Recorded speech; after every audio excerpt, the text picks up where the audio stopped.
Hello বন্ধুরা, কেমন আছো তোমরা? আশা করছি তোমরা সবাই খুব ভালো আছো। আর সবাইকে হ্যাপি নিউ ইয়ার। তোমাদের নতুন বছর কেমন কাটছে অবশ্যই কিন্তু আমাকে কমেন্ট করে জানাও আমার কমেন্ট বক্সে। তো ভিডিওটা লাস্ট অবধি দেখো, কারণ লাস্টে কিন্তু দারুণ একটা ইন্টারেস্টিং জিনিস হতে চলেছে তোমাদের সামনে। আমি আজকে আনবক্সিং করছি একটা হ্যান্ড চপার। আসলে আমি যে কোনো সবজি, পেঁয়াজ, লঙ্কা এগুলো না ঠিকঠাক চপ করতে পারি না। আর এই চপ করা জিনিসগুলো, যেমন ধরো মোমো বানানোর জন্য সমস্ত সবজি এগুলো চপ করতে হয়, তো মিক্সি তো সেরকমভাবে চপিং হয় না। তো আমি ভাবলাম একটা হ্যান্ড চপারই অর্ডার করি, তাই এটা হ্যান্ড চপার অর্ডার করেছিলাম। আর এটা গ্রিন কালার, আমার কালারটা তো খুবই পছন্দ। আর তোমাদের কেমন লাগছে অবশ্যই তোমরা আমাকে কমেন্ট করে জানাও। আর এইটা তোমাদেরকে দেখাচ্ছি, এটা কিন্তু খোলা যায়, বেশ সুন্দর। তো এর ব্লেডগুলোও স্টিলের। তো এটা আমি এরকমভাবে লাগিয়ে দিচ্ছি, আর এর মুখে এটা লাগিয়ে দিয়ে এই যে হাতলটা আছে এটা দিয়ে টানলে চপ হয়ে যায়। তো আমি এখানে একটা পেঁয়াজই নিয়েছি তোমাদেরকে দেখানোর জন্য। তো আমি এখানে একটা পেঁয়াজ চপ করব। পেঁয়াজটার খোসা ছাড়িয়ে নিলাম, পেঁয়াজটাকে 4 ভাগে ভাগ করে নিলাম।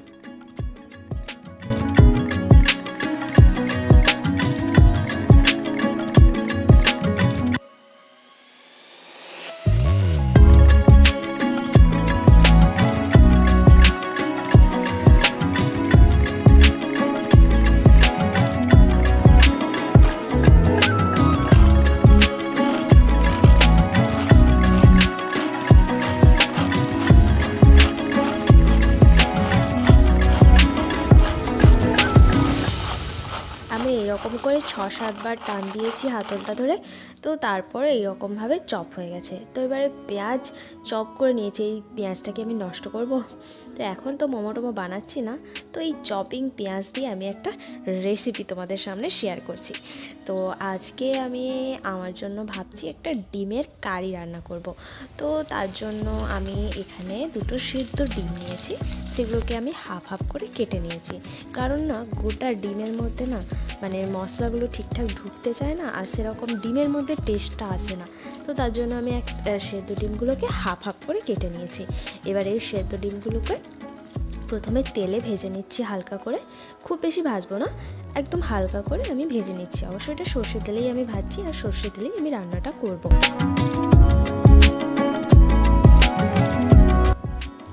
ডিমগুলো আমার ভাজা হয়ে গেছে। এবার আমি ডিমগুলোকে তুলে নিচ্ছি একটা আলাদা প্লেটে।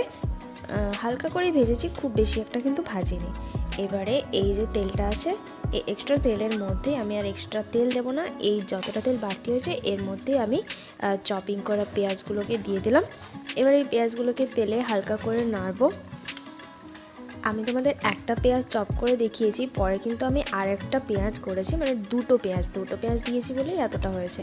আর তার মধ্যে আমি দিয়ে দিচ্ছি 3টে গোটা গোটা রসুনের কোয়া।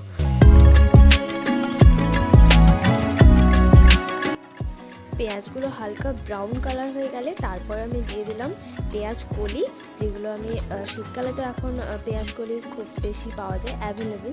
তো পেঁয়াজ কলি একটু ছোটো ছোটো করে কেটে এর মধ্যে দিয়ে দিলাম।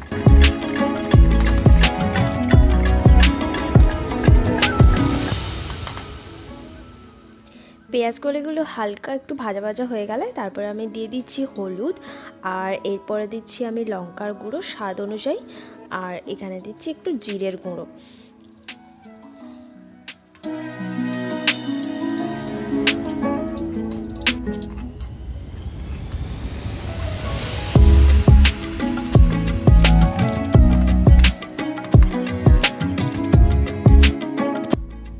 মশলাগুলো একটু হালকা নাড়াচাড়া করার পরে আমি দিয়ে দিলাম এতে পরিমাণ মতো জল। খুব বেশি একটা জল দেবো না, কারণ আমি যেহেতু কারি বানাবো আর সেরকম কোনো সবজিও নেই যাতে সেদ্ধ হবে, সব কিছুই আগে থেকে ভাজা।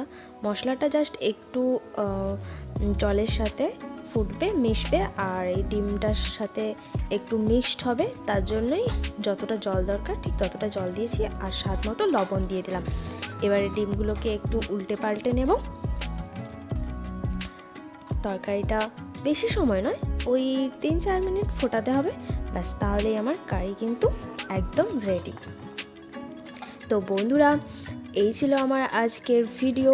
আজকে আমি পেঁয়াজ চপিং করলাম আর চপ করে সেগুলো রান্নাও করলাম। আসলে আমার ইচ্ছে হলো তোমাদের সাথে এই সিম্পল কারি ডিশটা শেয়ার করার জন্য, তাই এটা শেয়ার করলাম। তো আজকের জন্য টাটা, আবার দেখা হচ্ছে নেক্সট ভিডিওতে। Good luck.